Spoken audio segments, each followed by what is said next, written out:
In this presentation, we will add an amount paid for investments with our bank feeds. In other words, we have money going out with the bank feeds that's for an investment in something like stocks and bonds. We're going to add that to our financial statements. Here we go with Xero.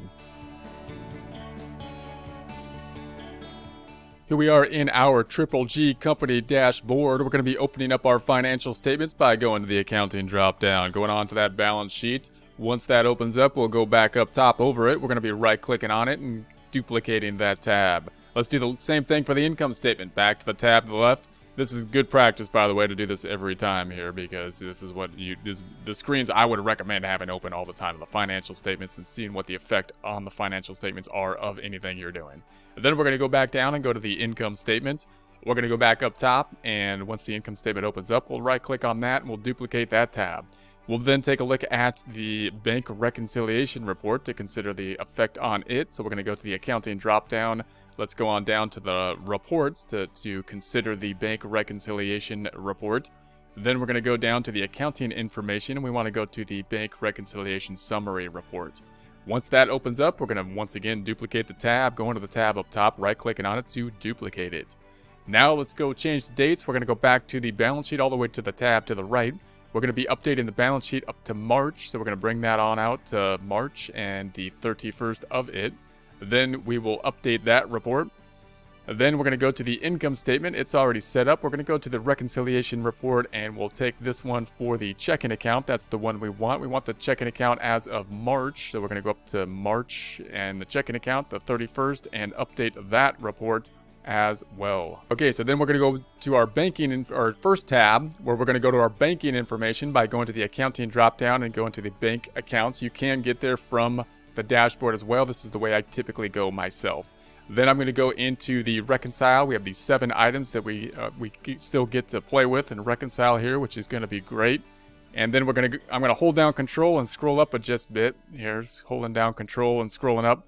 Bring it on up to that 125. That's where I like to be on the zoom feature. And then we're going to go down and we're looking for this one. This one is E-Trade. Now this is a more of an unusual transactions. Note that most of the transactions you'll see are going to be like expenses, like the first one we did with Edison. And those ones you could set that bank rule for, or even if you don't, like we say, the system will basically kind of match those up and help you out with them oftentimes. May not be totally right all the time, but you can match them up. You can set rules for them.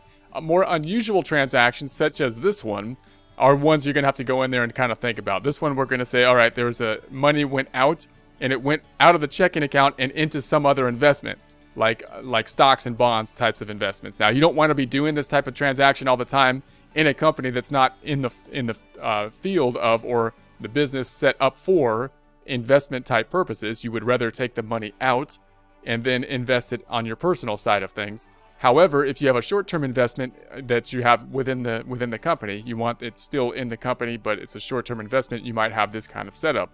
And that means it's going to be coming out of the checking account and going into just another investment type of account. So that's what's happening here. So when we set this up, unlike most of the decreases, it's not going to be going into an expense, but another asset account. And that's how we'll set it up here. So we can set this up as we go. Once again, we can go back over here and say, this is going to go who, and I could copy the vendor, which isn't really a vendor this time. It's a contact. Contact is an appropriate name here. It's not a vendor or a customer, because it's our investment company that we're going to be putting like stocks and bonds and whatnot. And then I'm going to create another account, which is going to be investments. Let's see if they have it. It's not an expense. That's the key. I don't need to expense this. I need to put it in the assets somewhere. Do I have anything like investments here? Doesn't look like it.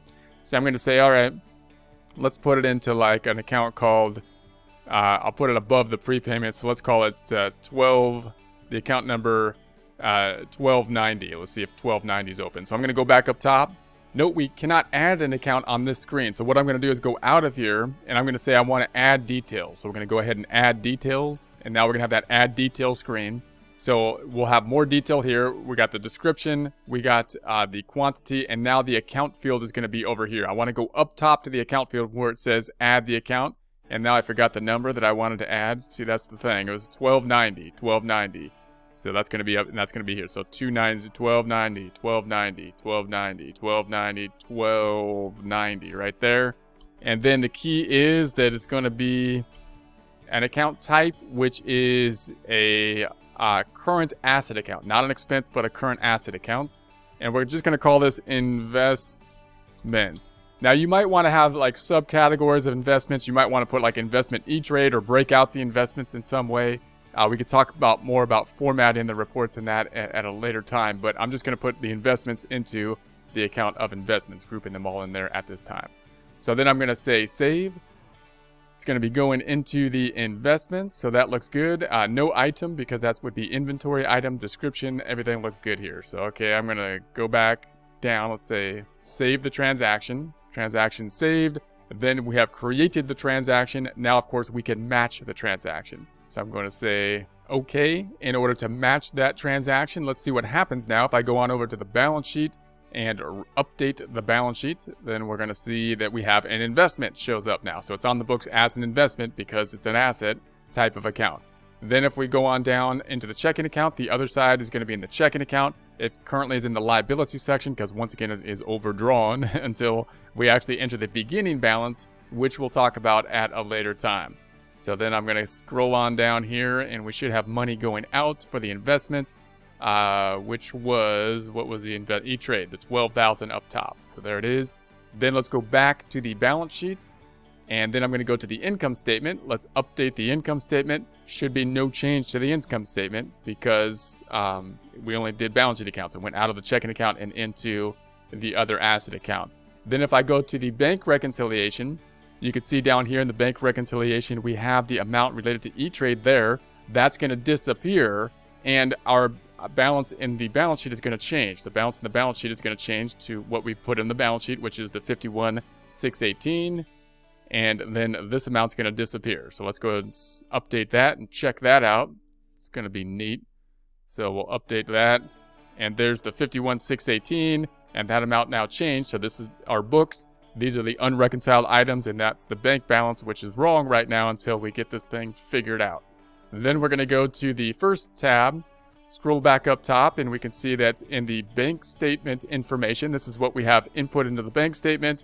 That 12,000 down here now has been included in the reconciled items. Good. And then in the account transactions, we have now added a new account. This account now being added on the book side of things.